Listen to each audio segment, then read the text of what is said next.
Alrighty everyone, welcome back. It is now October 4th of 2023, and given that there's a lot of things happening currently between Bob Iger and the Disney higher-ups in their constant shakeup over the cost containment plan, budgeting restrictions, cutbacks, and a whole lot more happening over at Disney, not just with their movies and TV shows, but also many other business models like ESPN, Hulu, the whole 9 yards, ABC, and a whole lot more on top of that as well.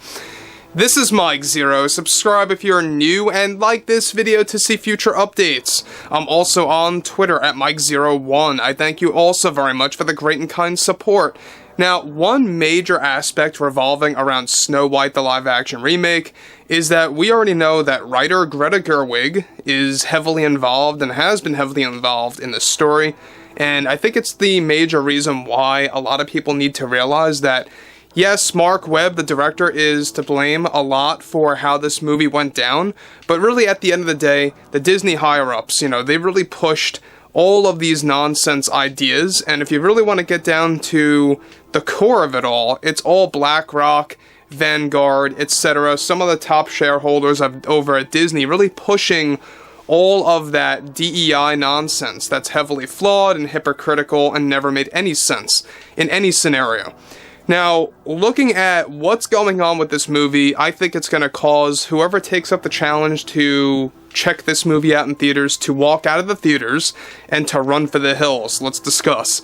So, specifically, with Snow White 24 going through much damage control as of late, one major development has to do with the current opening scene for Snow White 24 that is already looking to become a disaster by Disney. As Mark Webb and the editors are in the re-edit phase, the current sequences that serve as the opening scene of the film involves a moment in which Snow White is reportedly seen at a younger age, portrayed by a different actress that appears just like a younger take on Rachel Zegler, minus 6 or 7 years. This is where a deep voice can be heard telling a fairy tale to Snow White. It turns out to be her father, who is codenamed King White in this movie. The controversy of this scene, however, comes from what King White is reading to his daughter.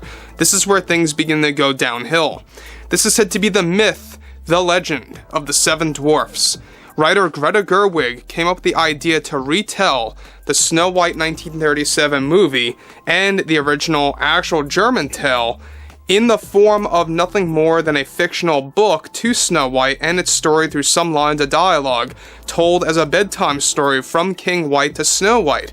However, the in-your-face moment in this scene is where King White ends up closing the book abruptly, where he actually is shutting the book and reassures his daughter that it's nothing more than a fictional tale and to never buy into legends or myths as it may cloud one's judgment. This ends up being true, where in the second act, Snow White does end up meeting the real dwarfs, who are now called the magical creatures that are completely different from the fairy tales she was told by her father. Now, guys, one thing about this that I think is so very offensive, not just to the original creators of the 1937 tale, but also, let's not forget about the Brothers Grimm. Right, we know that the original story is where it really came from, down to the basics. But we know that what Greta Gerwig is doing here is a definitely an in-your-face moment. So basically what she's doing is that she's telling both Snow White and the audience, alright, people that are seeing this movie, the original 1937 iteration of the Seven Dwarfs and what they did from point A to point B in that Snow White movie, or something around those lines that are being told by King White. Now again, we're not quite sure if he's actually called King White in this movie. That's just the code name per the story by Greta Gerwig and director Mark Webb.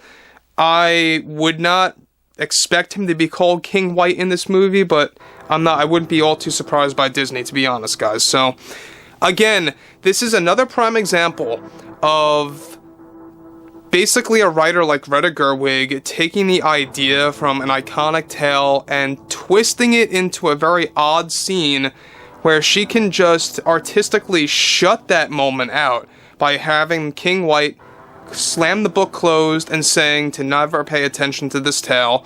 It is nothing more than a fictional tale that is never to be believed about. Now, we know that this is going to be a hot piece of garbage. We all know that. We all are pretty much sure that Snow White 24 may very well go down as the worst box office failure by Disney in a very long time, if not ever. It's very possible that they could reach that height.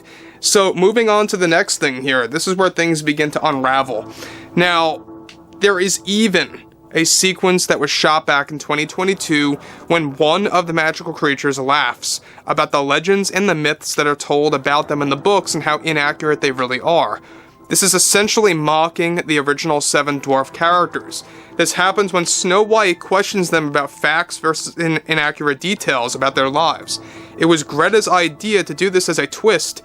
Even David Hand, I don't know if you guys know David Hand, but David Hand was told about this approach by Disney and thought it was an awful take. Hand is the son of the supervising director of the original Snow White.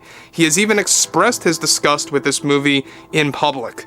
King White is reportedly never seen in the film, and only over-the-shoulder shots are actually presented, and he is presumed dead by the time Snow White is around the age of 18 in this film, and in this version of the story. So there's another thing that has been changed, is that Snow White is said to be around the age of 18, or at the age of 18 in this movie, by Greta Gerwig, and progressively gets older throughout time. So this movie is going to go throughout time. It's going to have a lot of jump cuts, or time jumps, if you will, I should say, to correct myself there.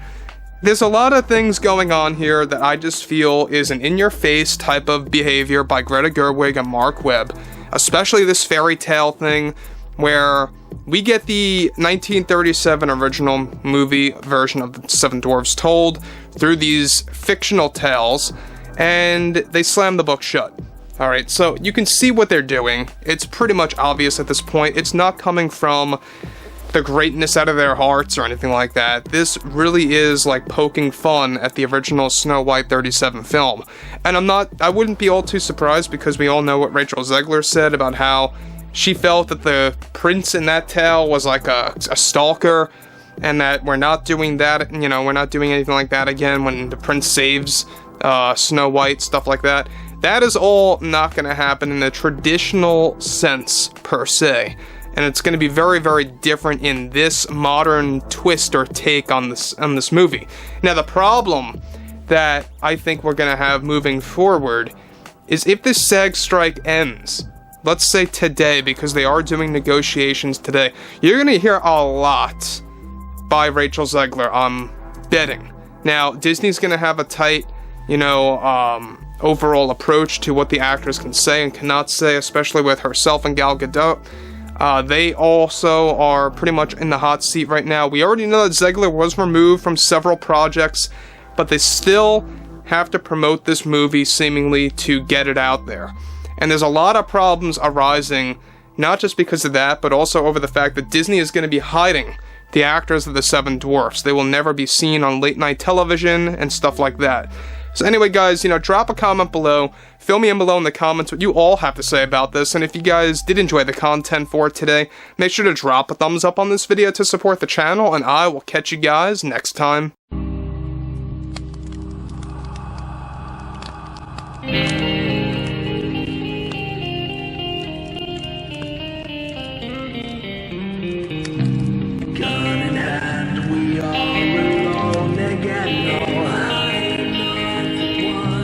Night to moon, we hear them moans again.